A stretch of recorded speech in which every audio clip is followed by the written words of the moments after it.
pag-ara sa kahilwayan, katawhay pala sa mga buhi. Wala na sila panahon sa Ginoo. Amugid. Bisan ng bisan ng kugisam amo nang ginatugot sang Dios nga ipaabot ang kalamidad, kagutom, para ang purpose makadumdum sa iya ba ang mga tao. Amugid. Pagtilaw, disiplina, gutom, amo nang sang panahon ni Moises dapat may libre sila pagka-perme kung lakatan sila. Oo. Pero ginutom sila. Oo. May gusto sang Diyos nga ila mga balaan na hindi lamang sa tinapay mabuhay ang tao mo sa pulong. Ano to pagkatapos Anong hambal sa ila? Sila sang gutom. Napaulan ang Diyos ang mana pagkaon nila. Problema nila, hindi pa sila kontento sa kaanom kadlaw.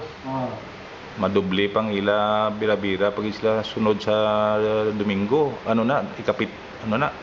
Hasta Sabado. Oo. Mamulot pa Japon. Ang ginagawa sa Ginoo, ang blessings niya, pinahatag niya gidiya sa kaano na adlaw. Pero dapat sa kapito. Hindi bla ara na sa Exodus 20 verse 4 kag Leviticus 5. Salamatan kagid sa Dumdumon mo siling yan, no? Sa anong kadlaw magobra ka, sa kapito magpauway ka. Ano ang importante sa mensahe mga Krista, hindi tama appreciate ko lang ang aton nga baton tanan halin na siya. Pagka-gising ko, salamat to, panibagong lakas naman, no? Nuligan nga hapon, kapoy-kapoy ka, aga, baskog ka naman. Tanan, dapat salamatan mo na ang importante sa mensahe. Kung sila nga magbantay, kay base makibot ng siya pagbalik lang. Mga salinta, abi ko, lugay ko to. Damang ko yung pangarap.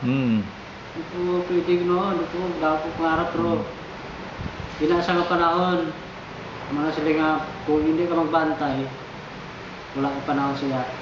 Mga sila nga nakawatan ka mo. Nakawatan ka. Pero kung kita magbantay, matabo na ginakuan sa Biblia na sila nga Ginoo, magatabo na. Pero kung kita nga nagbantay, dapat makulbaan.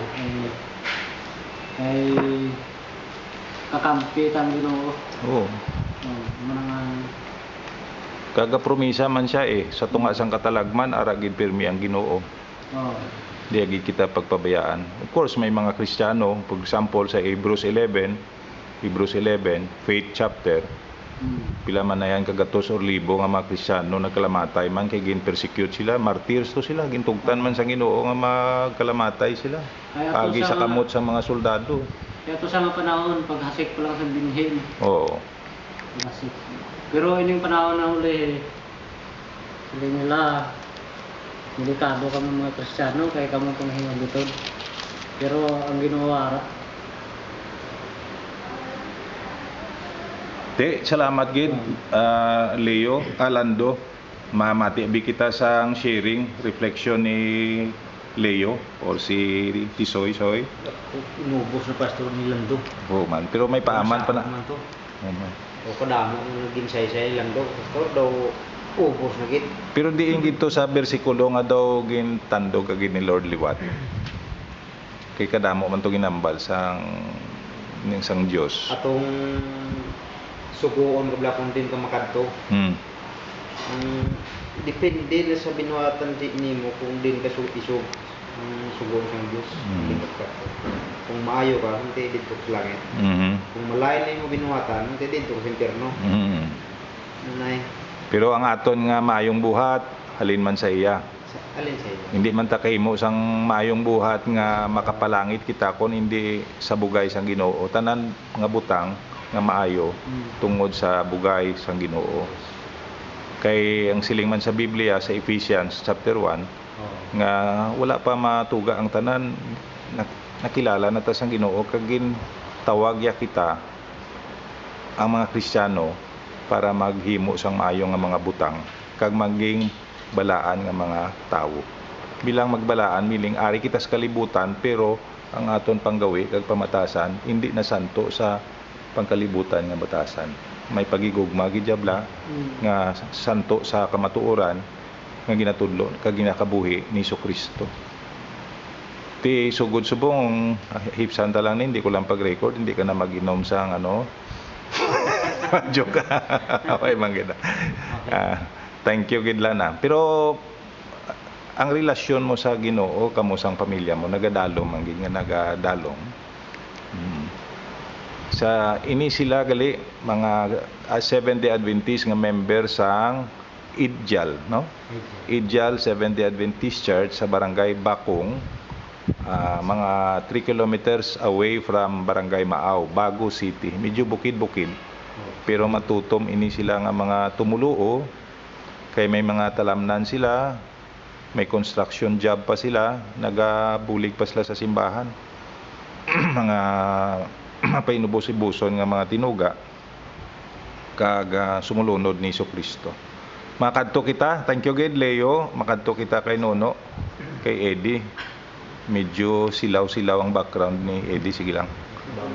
Ano ang siling mo sa kay Mayo kagid magbulig sa inyo elder sa Bible study kada Sabado? Anong masiling mo sini nga aga parte sa natun-an ta? Ang ginuman na pastor sa Ginoo nga kung makita naton ang iya signs nga kuan mga calamity abe nga magkalipay kita. Kay malapit na ang atong Ginoo magbalik.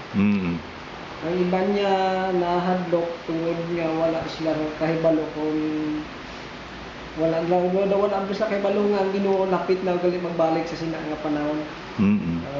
Kan sila worry sila kag busy sa pangkalibutanon nga pang ginawi wala. Dapat hindi magtamaan ka sako sa niya sa trabaho gid o negosyo na may panahon gid para sa obra, may panahon nga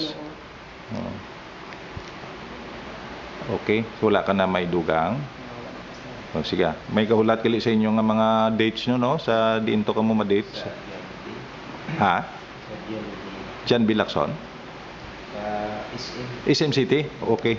So, salamat gid kag mga muyo kita kag mag-payroll lang kita. In Jesus name, no?